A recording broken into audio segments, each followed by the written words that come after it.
Okay, welcome to this video. I want to get straight into this. Okay, let's start. This is why 95% fail online when making money.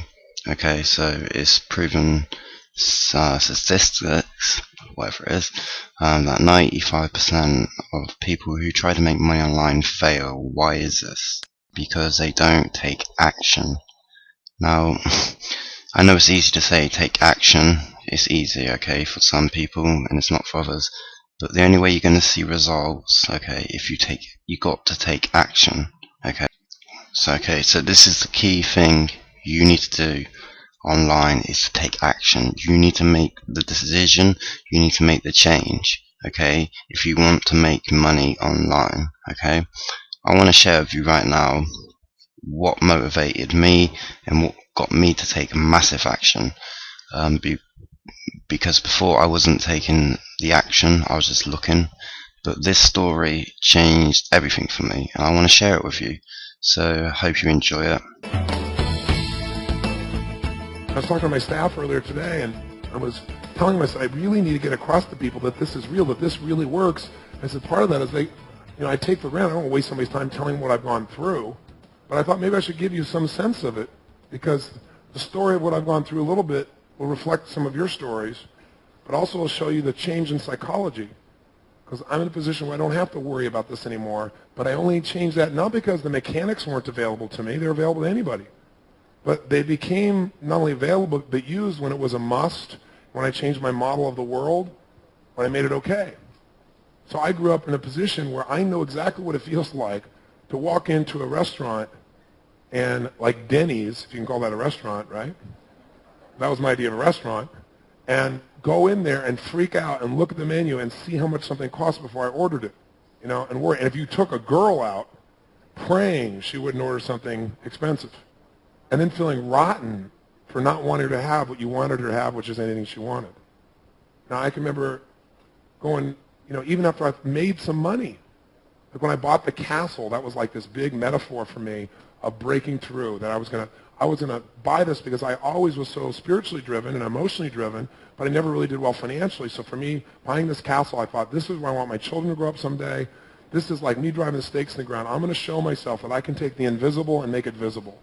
So it became my like last stand kind of thing. I'm going to find a way, and I found a way. And I'll tell you what, part of what made it a must and part of what changed me from making $38,000 a year to making $1 million a year within 1 year was having a son that I wasn't planning coming into this world. So I grew up with so much pain. I linked so much pain to finances and not having it. I always swore I would not have a child until I was set financially, because I didn't want them to go through that. I didn't want them to go through hearing father after father leave and your mother say things to them that you wouldn't want to ever have said to you. In the sense of worthlessness, in the sense of frustration and fear and humiliation. I didn't want a son or daughter to be born to me and to go to school and have pants that were way too high because they grew too fast and your family couldn't afford to buy pants. And have kids say things that are just silly but feel so cruel when you're a little kid. High water becomes your nickname. And you're embarrassed and humiliated and devastated, and you feel it's so unfair. And you see other kids can go and do all these things and you can't. They make fun of you for it, and you didn't do anything. And then you don't want to be mad at your family. It's not your family's fault. Or being in a position where you got to go to the thrift store to buy a suit so you can take a girl to a dance, and the suit is about 30 years old, out of style. Not having enough money to take the person to dinner, so you make excuses not to take the girl to dinner. Getting older and being on your own and trying to figure out how to eat because you had no money at all. And going into a grocery store and eating food in the grocery store as I walked around. Stealing it, basically. Not basically, that's what it was. It was stealing. I just didn't take it out of the store. I took it out of the store inside me. Somehow I rationalized that wasn't stealing. I left the package in the store. And I kid about it now. I used to just cry. Values conflict, sir? How do you think I felt? Honestly, being one of my highest values, and I'm stealing to survive. I'm eating somebody's food in the store, walking around, also freaked out I'm going to get caught. I remember more than once when somebody come by, and I knew people in the store because I grew up. I used to go in these stores. I used to shop every day for my family. My mom never went to the grocery store. I shopped every day for our meals and came home and made them. A lot of people I knew. I got something in my mouth. Hi, Tony. It's freaking inside. Just freaking inside. Not having any money for a car, working as a janitor, taking buses for 2 hours to get there so I could work for 2 or 3 hours in the middle of the night, jump back on the buses, go home and go to high school. Living in somebody's laundry room. Finally getting a car and having that car be an old Volkswagen, 1960 Volkswagen, with no reverse. So I had to park on a hill. I always parked on a hill so I could get back out. Remember, being in a position where I was really in love with a lady and watching another man come pick her up in a limousine and knowing she wanted the finer things in life. I couldn't provide them, and I felt it was so unfair because I really loved her. And I felt like she loved me, but she also wanted significant life, certainty. Looking around at my life and just feeling hopeless and worthless. Living with a woman who I liked a lot but did not love, really wanted it out of the relationship with, but stayed in it because she paid half the rent. Convincing myself I should stay with her for security, for $400 a month split between us. Giving up my dignity for $200. It's true. Thinking about what I dreamed I would do with my life and knowing it would never happen because I didn't have the resources, I thought. Being in the position where I saw other people having the kind of life that I really wanted and just thinking life was unfair and feeling hurt and sad and having one of those things after another, after another, after another. Finally getting so determined, finally deciding that it was nobody else's fault, it was mine. Finally deciding this would change absolutely now, no matter what. Finally looking at an empty chair, knowing I could not pay my rent, knowing I couldn't answer my phone because I owed everybody money in town, every kind of bill collector, knowing my electricity is about to be turned off, and hearing this song by Neil Diamond saying, I am, I said, and no one heard, not even the chair, and looking at an empty chair and thinking that is so true. That I wasn't even supporting myself, much less changing the world, much less doing what I was put here for. I was so busy trying to survive that I wasn't doing anything to make the world better. And I got hungry. Not for food, for meaning. I got hungry enough that I stopped blaming everybody else, and I decided this was going to change. It was going to change right now, no matter what. And I went for a run on the beach, and I gained 38 pounds because I didn't want to make it that it was that bad. It wasn't that bad. I was still young. It wasn't my fault. It's my mother's fault. She threw me out. That's everybody else's fault. So I hated the way I felt. I hated the woman I was with. I hated my life. So the fastest way to change the way you feel is eat. Because I didn't want to do drugs because I linked pain to that.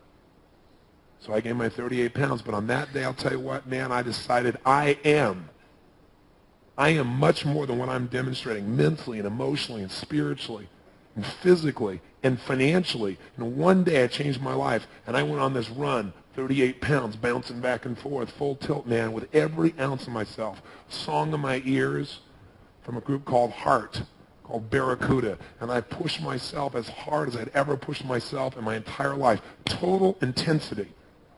And I came back and wrote down everything in my life I would no longer settle for ever again. Selling for less than I believe in, selling for a life of survival, being in a relationship that I don't love, being fat, being broke, hiding from people, lying. That is not who I am. And I wrote down everything in my life I was totally committed to. So I wasn't just going to solve a problem. That was sickening enough. I was going to create the life, and I knew it was here. Somewhere inside yourself, knowing you deserve more, so do your children, so do the people around you. Life deserves to see more of you show up. And not lying to yourself and saying it's okay. Not saying it's a terrible feeling or it sucks. Saying what it really is. It's disgusting. It's vulgar. It's humiliating. It's horrible. Because it's with that, when you get that kind of truth with yourself, you'll find the drive to change anything. Because then it'll be a total must. When it's a must, you'll find a million ways to do it. And when you find the million ways and you start doing a few, pretty soon you're proud of yourself and you got momentum. And I did. I remember thinking, my God, if I could ever make $2,000 in a month. And then I did it, and it was like, God, if you could make $5,000 in a month, I mean $60,000 in a year. And then it was like, wow, 10,000. And then I made $10,000 in a day, and I was 19 years old. I was like, yes. I'm going to have pants long enough. No worries. I'm going to drive a decent car. I'm going to have a life that I want. I can give to my church. I can do this. I can do that. Then I went back to see my friends, all these people I loved. I was so excited. I want to share with them. I said, let's do things. Let's fly to Egypt and let's race camels between the pyramids. They said, what's the matter with you? You just into money? I said, no, I'm just not into poverty anymore. You know? Huh?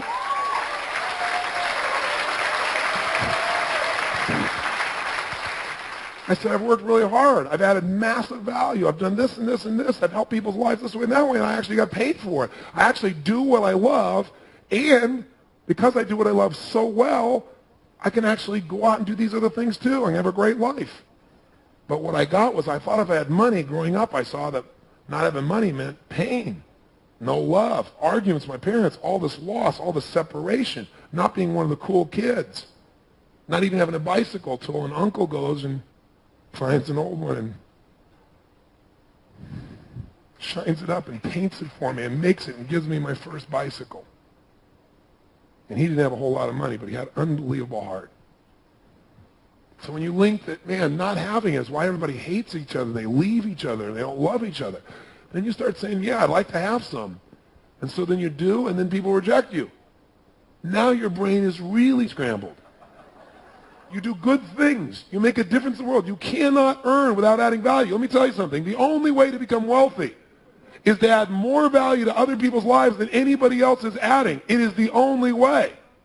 If you don't add value, you will not sustain the wealth. You will not maintain it. Your income is in direct proportion to your contribution, period. And you're going to make yourself wrong for that? I guess you want to limit your contribution. But we forget that because, boy, love is one of those deep human emotional needs, isn't it?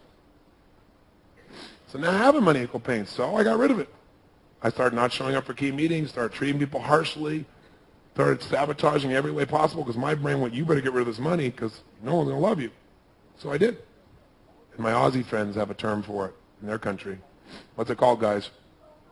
That's right, the tall poppy syndrome. You get a little too significant, we'll cut you down to size real quick. Tall people's fears. Because other people not want to be honest with themselves and say, I could be more. And one of those areas is the way I contribute, and one of those areas is economic. But I don't want to look at that because it'll make me feel inferior, so I'll just do what feels good. I'll go drug myself, drink myself, watch myself, live myself, anything else. That's not everybody's focus. It doesn't need to be. But most people are not even close to where they really want to be. They mitigate their real wants. They lower their standard in order to feel comfortable wherever they are. They don't look at what they really want for their lives. And they come up with every excuse and reason to make it feel justified and holier than thou. So I sabotaged it all and found myself in a 400 square foot bachelor apartment and broke all over again. And I learned I love people. If you help people, they still like you, but don't make any money at it. So I didn't. For years. Broke. Terrible. Till finally a few things happened that just got me inside, and I realized I was playing a game. I was doing this to get people's love. I was lowering my standards for how I wanted to live life and what I want to contribute to life to try and get people around me to approve. And there was a time when I got mad as hell and I said, next level, and I kicked it in gear. And then what really pushed me over the edge, though, was making it a must with the leverage of my son. I got myself up to $38,000 a year, and guess what? I'd had all this pain. I was doing okay. It wasn't great. So what happened? When it was really intense pain, I had this drive. As soon as I got near $40,000 a year, gosh, I was only 23. So bottom line is I went out there and did it. My son comes along, wham, $1 million. And guess what? I stayed at $1 million for the next 5 years. And by the way, I found a way to spend $1 million. I went from making $38,000 a year, living in a 400 square foot bachelor apartment, and I made a huge move, man. I grabbed hold of my psychology and I went for it. I had a choice to move from Venice to Marina del Rey. It's across one street if you've ever lived there. but it's a totally different identity. Anybody know what I'm talking about here? Two psychologies and divided by one street. And there's a big difference in what you pay to be an achiever, isn't there? You got to pay for significance.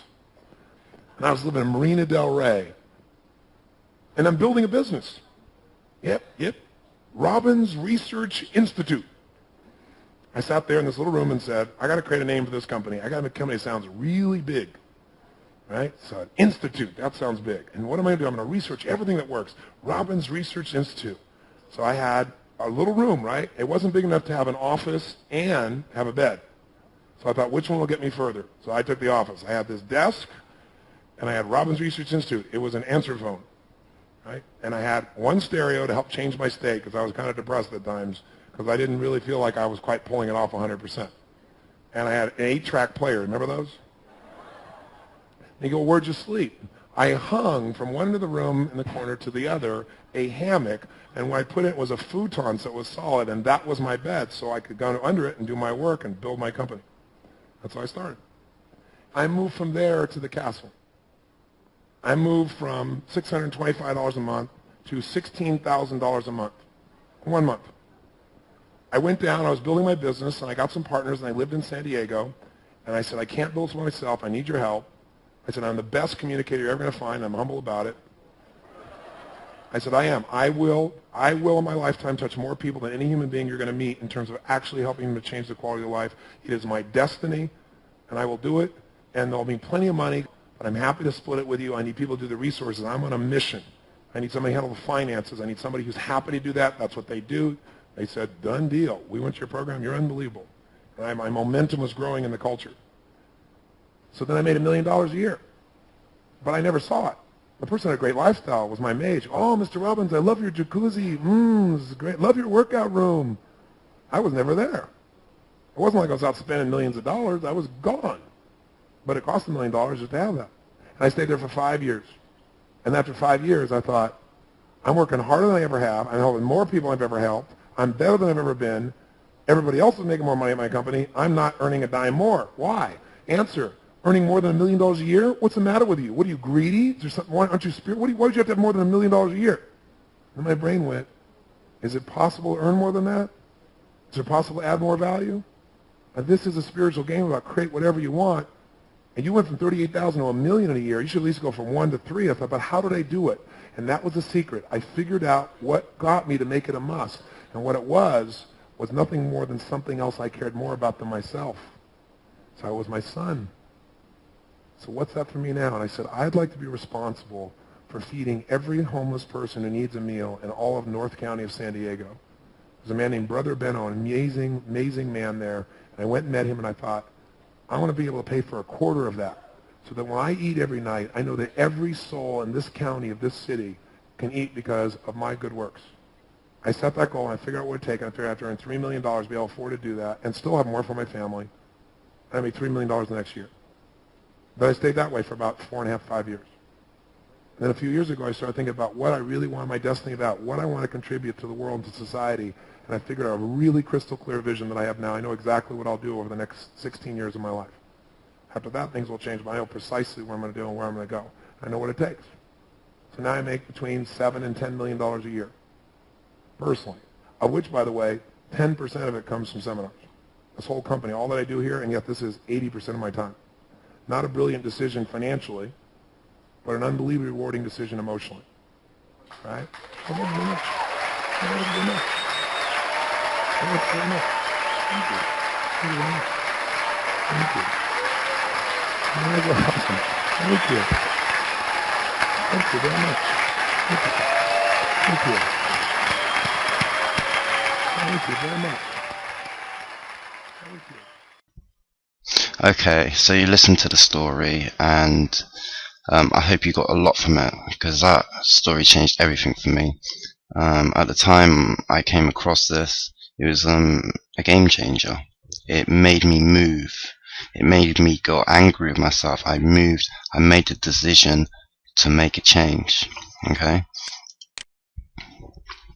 So this is nearly the end of the video. Before you leave today, I want you to take one step of action. It can be anything. It can be a little step, okay? Just decide before you exit this window, this browser, you're going to take one step of action, okay? If you just leave here and don't take no action, you're not going to be bothered. You're just going to go somewhere else, okay? So decide right now that you're going to take action and do something, okay, towards your goal or where you want to be going, okay? So take action right now, okay? Before you leave this video, I want you to take action. It can be anything. Make a phone call, email, just do something, okay? When I have to make this, my first steps was I joined a training classroom and I took action, big action. So before you leave here right now, take action.